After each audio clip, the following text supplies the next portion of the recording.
एक मामला जिसने मुल्क में एक नया तनाज़ा खड़ा किया। साबिक वज़ीर आज़म की सजा पर सवालात उठाए, इंसाफ की शफाफ मुंतकली पर सवालात खड़े किए, अदलिया की साख पर सवालात उठाए। अब इस मामले पर सुप्रीम कोर्ट कल फैसला देने जा रही है। ये मामला जज अरशद मलिक की वीडियो से मुताल्लिक है। इस केस के फैसले में सुप्रीम कोर्ट क्या अहकामात जारी करेगी, ये तो फैसले के बाद ही वाज़ेह होगा। मगर सुप्रीम कोर्ट के फैसले से पहले आज जज अरशद मलिक को इस्लामाबाद हाई कोर्ट की तरफ से मिसकंडक्ट का मुर्तकिब करार दे दिया गया है।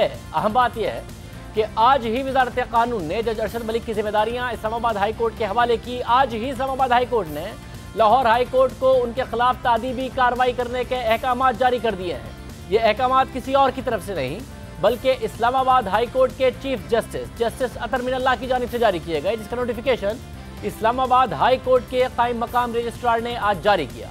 नोटिफिकेशन के मुताबिक जज अरशद मलिक ने जो बातें अपनी प्रेस रिलीज और बयान हल्फी में जाहिर और तस्लीम की, वो बादियुन नज़र में मिसकंडक्ट के ज़मरे में आती हैं और कोड ऑफ कंडक्ट की खिलाफ वर्जी हैं। इसलिए ये मामला तकाजा करते हैं कि जज अरशद मलिक के खिलाफ कार्रवाई का आगाज़ किया जाए। इसलिए इस्लामाबाद हाई कोर्ट के चीफ जस्टिस ये फैसला सुनाते हैं कि जज अरशद मलिक को मुअत्तल किया जाता है और कार्रवाई के लिए उन्हें फौरी तौर पर लाहौर हाई कोर्ट के हवाले किया जाता है।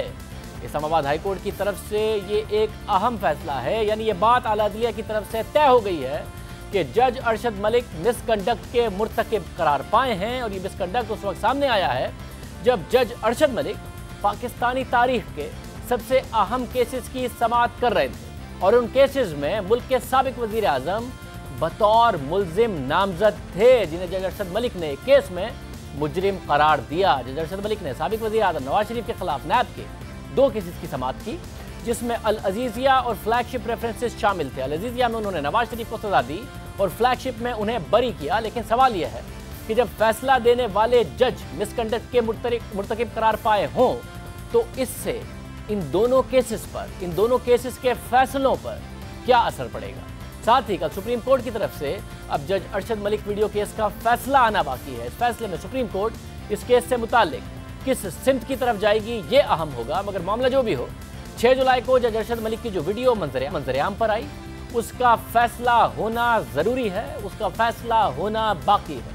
क्योंकि अगर इस वीडियो का फैसला नहीं होगा तो बहुत से अहम मामलात इबहाम का शिकार हो जाएंगे। इसलिए ज़रूरी है कि जज अरशद मलिक की 6 जुलाई वाली वीडियो का फैसला हो। क्योंकि जज अरशद मलिक की मुल्तान वाली वीडियो की तो तस्दीक हो गई है, मगर ये सवाल अपनी जगह बरकरार है कि जज अरशद मलिक की मुल्तान वाली वीडियो दिखाकर नून लीग ने उन्हें नवाज शरीफ के हक में फैसला देने के लिए ब्लैकमेल किया, या किसी और ने उस वीडियो के जरिए नवाज शरीफ के खिलाफ फैसला देने के लिए ब्लैकमेल किया, जो कि नून लीग का दावा है। और वो कोई और कौन है जिसने ये काम किया, ये वो बुनियादी सवाल है जिसका जवाब आना ज़रूरी है। क्योंकि सवाल ने अदलिया की आज़ादी और अपोजिशन की सबसे बड़ी जमात पर सवालात खड़े कर दिए हैं। लेकिन अहम बात यह है कि अब तक उस वीडियो का फोरेंसिक ही नहीं कराया गया, जो इस पूरे केस और 2 मुख्तलिफ इल्ज़ामात का बुनियादी सबूत है। ये सबूत ठीक है या नहीं, इस बुनियादी सवाल का जवाब 47 दिन गुजरने के बावजूद नहीं मिल सका है। 6 जुलाई को मरियम नवाज ये वीडियो सामने लाई। जज अरशद मलिक की वीडियो को दिखाकर नून लीग की तरफ से यह बयानिया कायम किया गया कि जज अरशद मलिक को उनकी मुल्तान वाली वीडियो दिखाकर नवाज शरीफ के खिलाफ फैसला देने के लिए मजबूर किया गया है। ये बातें जज अरशद मलिक इस मुबैना वीडियो में कहते नजर आए, जो मरियम नवाज ने अपनी प्रेस कॉन्फ्रेंस में दिखाई थी कि उनकी एक पुरानी वीडियो उनके सामने रखी गई। मरियम नवाज की इस प्रेस कॉन्फ्रेंस के बाद मोहम्मद खुर्शीद बराए इत्तलात फिरदौस हाशिकेवान ने प्रेस कॉन्फ्रेंस की और दावा किया कि हुकूमत इस वीडियो का फोरेंसिक कराएगी। सिर्फ यही नहीं बल्कि अगले ही दिन यानी 7 जुलाई को इस दावे को दोबारा दोहराया भी गया। आपने एक जज मोहतरम को नहीं, आपने पाकिस्तान की पूरी जुडिशरी पे उंगलियां उठा दी हैं। वीडियो की फोरेंसिक ऑडिट होगी, उसके कंटेंट जो है क्या वो टेम्पर्ड है, रियल है, ये आपकी उस फोरेंसिक ऑडिट के बाद सामने आ जाएगा। हम इस कौम से, इस मुल्क की आवाम से कुछ नहीं छुपाएंगे। हुकूमत ने ये फैसला किया कि ये जो किरदार है मरियम सफदर अवान जो है, इस किरदार को मंतकी अंजाम तक पहुंचाने के लिए इस ऑडियो और वीडियो का फोरेंसिक ऑडिट करने जा रही है गवर्नमेंट। और तमाम वो छुपे हुए किरदार, पर्दा नशीन जो इसके पस पर्दा साजिश में मुलव्वस रहे, उनको बेनकाब करेंगे। यानी हुकूमत ने फैसला किया कि सब कुछ अवाम के सामने रखा जाएगा, वीडियो का फॉरेंसिक कराया जाएगा। मरियम नवाज जो वीडियो दिखा रही हैं जिसमें जज अरशद मलिक एतराफ़ कर रहे हैं कि उन्होंने नवाज शरीफ के फैसला के खिलाफ फैसला एक दबाव के तहत दिया और फिर अपील के में जो मवाद है उसको डिक्टेट करते नजर आ रहे हैं। मरियम नवाज ये एस्टैब्लिश कर रही थी कि इससे साजिश बेनकाब हो गई, मगर हुकूमत ने कहा कि असल में साजिश नून लीग ने की है। वीडियो का फॉरेंसिक कराकर इस साजिश को खुलेआम अवाम के सामने रखा जाएगा, मगर एक दिन बाद हुकूमत वीडियो का फॉरेंसिक कराने के अपने मौक़िफ़ से पीछे हट गई और मामला आला अदलिया पर छोड़ दिया। अब जब ये हमने कल प्रेस कॉन्फ्रेंस में नैरेटिव दिया तो अपोजिशन की तरफ से ये आवाजें उठी कि ये हुकूमत के उस ऑडिट प्रोसेस पे हमको एतमाद नहीं है। तो आज मीटिंग में ये तय हुआ कि जो आपका रेलेवेंट फोरम है, जो नॉन कंट्रोवर्शियल हो, जिसपे अपोजिशन को एतमाद हो और जो रिजल्ट सामने आए वो सबके लिए काबिल कबूल हो। ये कहना कि हुकूमत पीछे हट गई है, हुकूमत कल वाला उसका जो मौक़िफ़ है वो बदल गया है, हुकूमत प्रिंसिपली अपने उस फोरेंसिक और वीडियो ऑडिट का जो मौक़िफ़ है उसके खड़ी है। किसके जरिए होना है, कैसे होना है, ये अगली मोडालिटीज है जिसको तय होना है। और जब मामला सुप्रीम कोर्ट में गया तो FIA को 3 हफ्ते में तहकीकात मुकम्मल करने की मोहलत दी गई। 3 हफ्ते गुजरे, FIA अपनी रिपोर्ट लेकर सुप्रीम कोर्ट गई और पता चला कि FIA ने अब तक वीडियो का फॉरेंसिक ही नहीं कराया है। अब दिलचस्प बात है कि तहरीक इंसाफ कह रही थी कि जज के खिलाफ साजिश की, अदलिया के इदारे पर हमला किया। नून लीग ने ये वीडियो दिखाकर वज़ीर आज़म इमरान खान जब अमेरिका गए तो वहाँ पर उन्होंने कैमरों के सामने कहा कि ये साजिश की है एक जज के खिलाफ, उस जज ने जो कि नवाज शरीफ के केसेस सुन रहा था। मगर अदलिया के कहने के बावजूद भी जब तहकीकात की रिपोर्ट FIA ने जमा कराई तो उस वीडियो का फॉरेंसिक ही नहीं कराया। अब दिलचस्प बात यह है कि नून लीग मुतमईन है कि असली वीडियो है, लेकिन फिर भी उसे अदालत लेकर नहीं गई। हुकूमत ने फॉरेंसिक नहीं कराया। नून लीग ने वीडियो को अदालत में ले जाकर नवाज शरीफ के लिए रिलीफ नहीं मांगा, मगर अवामी सतह पर बयानिया ज़रूर बनाया। इस मामले पर जब हमने अपने प्रोग्राम में नून लीग के रहनुमा हसन इकबाल से पूछा कि अगर नवाज शरीफ के लिए आपको रिलीफ लेना है और सिर्फ सियासत नहीं करनी है तो फिर सुप्रीम कोर्ट इस मामले को लेकर क्यों नहीं गए। पिछली समात में जब सुप्रीम कोर्ट ने भी ये सवाल उठाया कि अगर नवाज शरीफ को रिलीफ चाहिए तो फिर उस किस अदालत के फोरम पर यह मामला उठाया गया है, तो क्या जवाब दिया हसन इकबाल साहब ने? जवाब दिया 2 से 3 दिन में फैसला आ जाएगा, फैसला अदालत ने करना है। बट जो रिमार्क्स हैं उसमें चीफ जस्टिस ने यह ज़रूर कहा कि अगर कोई कानूनी फ़ायदा नवाज शरीफ को चाहिए तो फिर उन्हें अदालत से किसी से रुजू किया उन्होंने या नहीं किया, क्योंकि अदालत से रुजू किया जाएगा, उनके सामने मामला रखा जाएगा, तभी रिलीफ मिलेगा। फिर किसी हाई कोर्ट से जाके रुजू करेंगे और अभी तक क्यों नहीं किया नून लीग ने अगर रिलीफ चाहिए था नवाज शरीफ साहब के लिए? ये ट्रायल सारा सुप्रीम कोर्ट की निगरानी में हुआ है, तो अगर ये इतना बड़ा लैप्स हुआ है तो एक इंसाफ का तकाजा ये था कि सुप्रीम कोर्ट से हम तवक्को रखते हैं कि वो खुद इसका नोटिस लेके इसको रीट्रायल के लिए दोबारा भेज देगी। दूसरी तरफ नून लीग का यह मौक़िफ़ रहा कि हुकूमत ने वीडियो का फॉरेंसिक करा लिया है और उन्हें पता लग गया है कि वीडियो असली है, इसलिए वो अपने मौक़िफ़ से पीछे हट गई।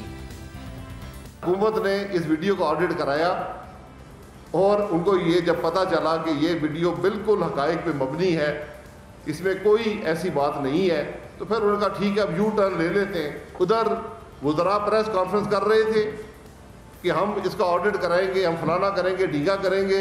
इधर वज़ीर आज़म साहब ने कहा जी हमारा कोई ताल्लुक़ नहीं है, तो अब सब चुप करके घर बैठे हुए हैं। यही बात मरियम नवाज ने भी दोहराई, जिनका शॉट ज़ाहिर है हम नहीं चला सकते, मगर बहरहाल नून लीग ये दावा भी करती रही कि उन्होंने खुद इस वीडियो की तस्दीक की है और जब ये पता लगा है कि वीडियो असली है तभी प्रेस कॉन्फ्रेंस की गई है। गुज़िश्ता दिनों नून लीग के रहनुमा हसन इकबाल ने हमारे प्रोग्राम में एक सवाल का जवाब देते हुए मौक़िफ़ इख्तियार किया कि मरियम नवाज ने नून लीग के रहनुमाओं को वीडियो के बारे में 6 जुलाई को इसलिए बताया क्योंकि इससे पहले वो वीडियो की तस्दीक करना चाहती थी। मरियम नवाज ने जो FIA को मौक़िफ़ दिया है अपने बयान में, वो कह रही है कि 10 मार्च को उन्हें नासिर बट ने ये वीडियो दिखाई। शहबाज शरीफ साहब कह रहे हैं कि 6 जुलाई को उन्हें प्रेस कॉन्फ्रेंस से पहले इस वीडियो का इल्म हुआ। तो 4 महीने तक सिर्फ मरियम नवाज को पता था, आप में से किसी को नहीं पता था, प्रेस कॉन्फ्रेंस से पहले ही पता चला, वरना आप लोगों को नहीं बताया उन्होंने?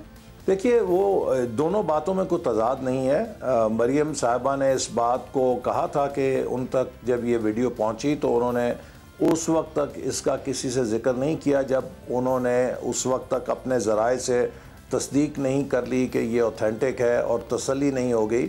और जब उनको इस बात पे यकीन हो गया कि ये ऑथेंटिक है, इसमें कोई जालसाजी नहीं है और जो ज़राए हैं वो मुसद्दक़ा हैं, तो फिर उन्होंने पार्टी की लीडरशिप के साथ जुलाई में शेयर की। यानी नून लीग शुरू से मुतमईन थी कि वीडियो असली है, मगर वो रिलीफ हासिल करने अदालत नहीं गई, बल्कि उसने अवामी सतह पर बयानिया बनाया। और उनकी उम्मीद यह है कि क्योंकि सुप्रीम कोर्ट का मॉनिटरिंग जज इस केस की मॉनिटरिंग कर रहे थे, तो इसलिए सुप्रीम कोर्ट ही हमें इंसाफ दे। दूसरी जानिब हुकूमत को शुरू से इस वीडियो की साख पर शक था। शुरू में उसने वीडियो की फॉरेंसिक कराने की बात की, मगर फिर अचानक अपने इस दावे से पीछे हट गई। फिर कहा कि सुप्रीम कोर्ट इस हवाले से फैसला करेगी। और खुद नोटिस देने के लिए आज़ाद दरख्वास्त गुजारों की जानिब से आईनी दरख्वास्तें दायर हुई। सुप्रीम कोर्ट से इस मामले पर कमीशन तश्कील देने की दरख्वास्त की गई। सुप्रीम कोर्ट ने मुख्तलिफ दावियों का जायजा लिया और FIA को अहकाम दिए कि वो अपनी तहकीकात 3 हफ्तों में मुकम्मल करे। FIA ने 3 हफ्तों बाद अपनी रिपोर्ट सुप्रीम कोर्ट में पेश की, मगर ये रिपोर्ट सिर्फ बयानात पर मुश्तमिल थी। FIA किसी वाज़ेह नतीजे पर नहीं पहुंच सकी थी। ना ही FIA ने बुनियादी वीडियो का फॉरेंसिक कराया, जिस पर सुप्रीम कोर्ट ने बरहमी का इजहार किया। गुज़िश्ता समाअत में इस हवाले से जस्टिस अहमद सईद ने सवाल पूछा कि क्या प्रेस कॉन्फ्रेंस में दिखाई गई अरशद मलिक की वीडियो का फॉरेंसिक तज्जिया किया गया। इस पर DG FIA ने जवाब दिया कि वो वीडियो हमारे पास नहीं है। इस जवाब पर जस्टिस अहमद सईद ने रिमार्क्स दिए कि वो वीडियो सिवाय FIA के पूरे पाकिस्तान के पास है। सारा पाकिस्तान और अदालत एक ही सवाल पूछ रही हैं, क्या वो वीडियो ठीक है। इस पर DG FIA ने अदालत को बताया कि इस वीडियो का फॉरेंसिक नहीं हुआ। इस पर जस्टिस अहमद सईद ने रिमार्क्स दिए कि FIA के पास ओरिजिनल वीडियो नहीं है, फिर भी माहिरीन को दिखा तो दिया जाता, कब होगा फॉरेंसिक। 71 सफ़ात की रिपोर्ट बना दी, वीडियो का फॉरेंसिक नहीं कराया। अटॉर्नी जनरल ने बताया कि वीडियो यूट्यूब से ली गई है, इसलिए फॉरेंसिक नहीं हो सका। केस की समाअत के दौरान चीफ जस्टिस ने रिमार्क्स दी कि वीडियो मुसद्दिका है या नहीं, ये स्टार्टिंग पॉइंट होगा जिसकी कोशिश ही नहीं हो रही। पंजाब फॉरेंसिक लैब के पास महारत है, अभी तक तो इस वीडियो पर काम ही नहीं हुआ। चीफ जस्टिस ने रिमार्क्स दिए कि ये देखना होगा कि वीडियो की कॉपी का फॉरेंसिक हो सकता है या नहीं। ये देखना होगा कि यूट्यूब वीडियो का फॉरेंसिक हो सकता है या नहीं। चीफ जस्टिस ने मजीद रिमार्क्स दिए कि काबिल एतराज़ वीडियो पर तो जज ने भी एतराफ़ किया है, लेकिन जो प्रेस कॉन्फ्रेंस में दिखाई गई वो असल साबित कैसे होगी। चीफ जस्टिस के रिमार्क्स पर अटॉर्नी जनरल ने वीडियो के फॉरेंसिक कराने की यकीन दहानी करवाई। मगर हमने जब इंटेलिजेंस ब्यूरो के साबिक सरबराह से ये सवाल पूछा था जिस वक्त ये वीडियो आई कि अगर असल वीडियो मौजूद ना हो और उसकी नकल यूट्यूब या कहीं और पर मौजूद हो, तो क्या उसका भी फॉरेंसिक हो सकता है, जिस पर उन्होंने कहा कि उसका भी फॉरेंसिक हो सकता है। आप कह रहे हैं कि अगर फॉरेंसिक एनालिसिस कराना है तो वो इसी तरीके से हो सकती है, लाजमी नहीं है ओरिजिनल डिवाइस हो जिससे रिकॉर्ड किया गया हो, जिससे ऑडियो बनाई वीडियो बनाई वो सब चीज़ें हों। अगर मल्टीपल इस वक्त मौजूद है, यूट्यूब पर मौजूद है या वैसे मीडिया के पास मौजूद है, वो लेके जाएं और फॉरेंसिक एनालिसिस उससे हो जाएंगे आसानी से चंद घंटों में। हाँ, बिल्कुल हो सकती है। सिर्फ ये है कि अगर आपने उसको किसी कोर्ट प्रोसेस में इस्तेमाल करना है तो फिर वो उसमें लॉ इन्फोर्समेंट वाले इन्वॉल्व होने चाहिए, या अगर कोई सिविल मैटर है जिसमें आप उस एविडेंस को पेश करना चाहते हैं तो सिविल कोर्ट जो है वो रेफरल अथॉरिटी बन रही हो। तो अदरवाइज़ तो आप किसी चीज़ का भी जाके एनालिसिस कराना चाहें तो जो कुछ आपके पास है आप करा सकते हैं।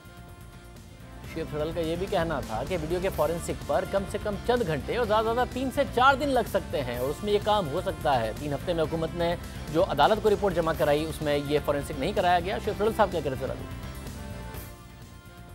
ये सब करने के लिए पाकिस्तान में सहूलत मौजूद है कि इसकी तहकीकात की जा सके। ये लैब्स अब हमारे यहाँ मौजूद हैं। जो पंजाब की फोरेंसिक साइंस लैब है वो काफ़ी वेल इक्विप्ड है। इसी तरह जो हमारी एजेंसीज़ हैं उनके पास अपने टेस्टिंग का सिस्टम मौजूद है and they can do it.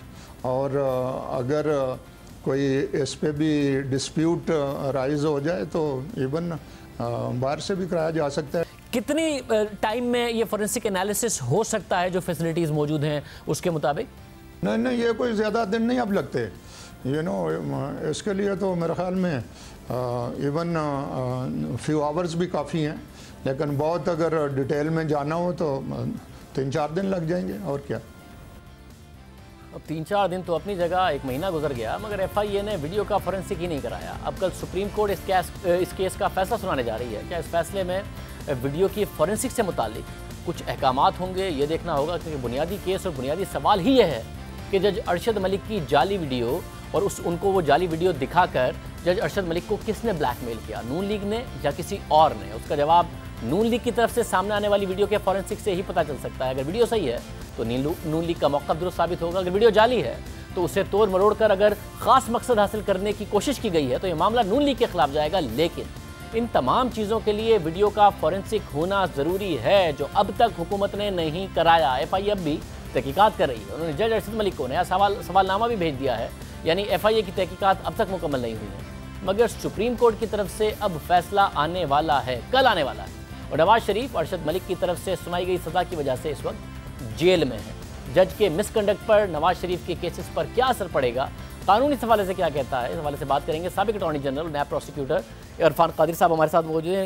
Irfan Qadir साहब, बहुत शुक्रिया। नून लीग ने अपनी सारी तवक्कात ज़ाहिर सुप्रीम कोर्ट से बांधी हुई हैं। वो कहते हैं कि मॉनिटरिंग जज थे तो वही इस केस में अब इंसाफ दें और नवाज शरीफ को रिहा करने का हुक्म दें, जो कुछ जज अरशद मलिक के खिलाफ सामने आ गया है। ज़ाहिर सुप्रीम कोर्ट ने FIA को कहा था, FIA ने अभी तक फॉरेंसिक नहीं कराया। पहले हुकूमत ने कहा हम खुद कराएंगे, फिर कहा अदालत के ऊपर छोड़ते हैं। अदालत ने कह दिया फिर भी 3 हफ्ते में फॉरेंसिक नहीं कराया।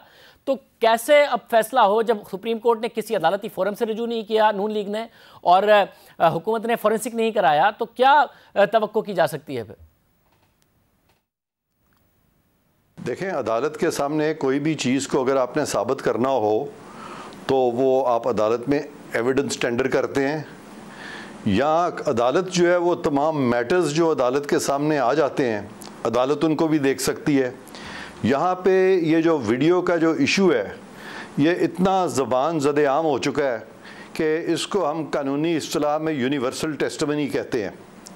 और अगर ये कोई एविडेंस के तौर पे नहीं भी अपील में पेश किया जाता तो ये जिस तरह के पहले एक केस में वो जो वीडियोस थी हमारे लाहौर हाई कोर्ट के 2 जज साहिबान की, जिससे कि SGS और कोटेकना का केस जो है वो रीट्रायल के में चला गया था, उससे भी ज़्यादा गंभीर सूरत हाल यहाँ पे हो गई है।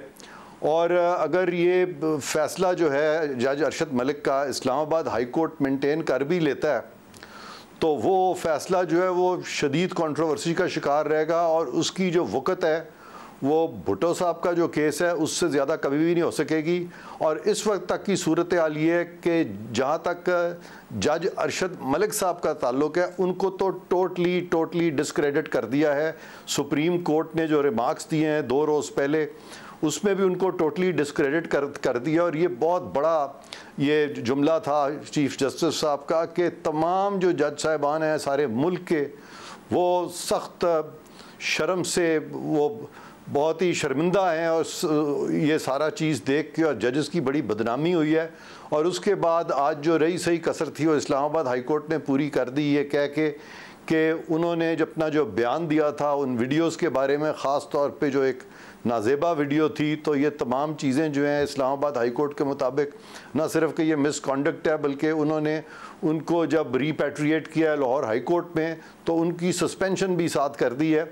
तो जज साहब जो हैं अरशद मलिक साहब, उनकी जो क्रेडिबिलिटी है ख़ास तौर पे, जबकि उन पे ये भी इल्ज़ाम आएगा कि उनकी जो एक्सप्लेनेशन है जो कि इस्लामाबाद हाई कोर्ट के मुताबिक भी प्लॉजिबल नहीं है, तो ऐसा शख्स जो कि सच भी नहीं बोल सकता आम फहम ज़िंदगी में, तो उससे ये एक्सपेक्ट करना कि वो किसी किस्म के बग़ैर प्रेशर के ये फ़ैसला उसने दे दिया है और प्रेशर का आंसर भी यहाँ नज़र आ रहा है। तो इस वक्त मुझे तो यही लग रहा है कि ये जो फ़ैसला है फाइनली जब ये इस्लामाबाद हाई कोर्ट इसके सामने अपील आएगी तो या तो उसमें रीट्रायल ऑर्डर होगा या एक्विटल ऑर्डर होगा।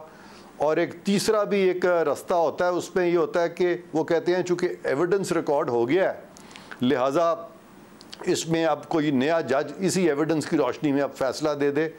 लेकिन उस चीज़ की मुझे तवक्को कम नज़र आ रही है, क्योंकि जो एविडेंस भी अगर रिकॉर्ड हो और कोर्ट की इंडिपेंडेंस जो है वो इन क्वेश्चन हो, तो फिर मैं समझता हूँ कि पूरा ट्रायल या तो डिनोवो होना चाहिए और या उसमें क्लीन एक्विटल होना चाहिए। तो इन हालात में अब ये जो भी आउटकम है अपील का वो काफ़ी वाज़े नज़र आने लग गया है कि इनकी जो फ़ैसला है अरशद मलिक साहब का, इन हालात में अगर उसको मेंटेन किया गया तो वो एक बहुत कंट्रोवर्सी का शिकार होगी हमारी जो अदालतें हैं। तो आई एम श्योर कि अदालतें जो हैं इस वक्त ज़रूरी है उनके लिए कि वो भी अपनी साख को बरकरार रखते हुए ऐसा फ़ैसला दें जिससे कि इंसाफ होता हुआ भी नज़र आए।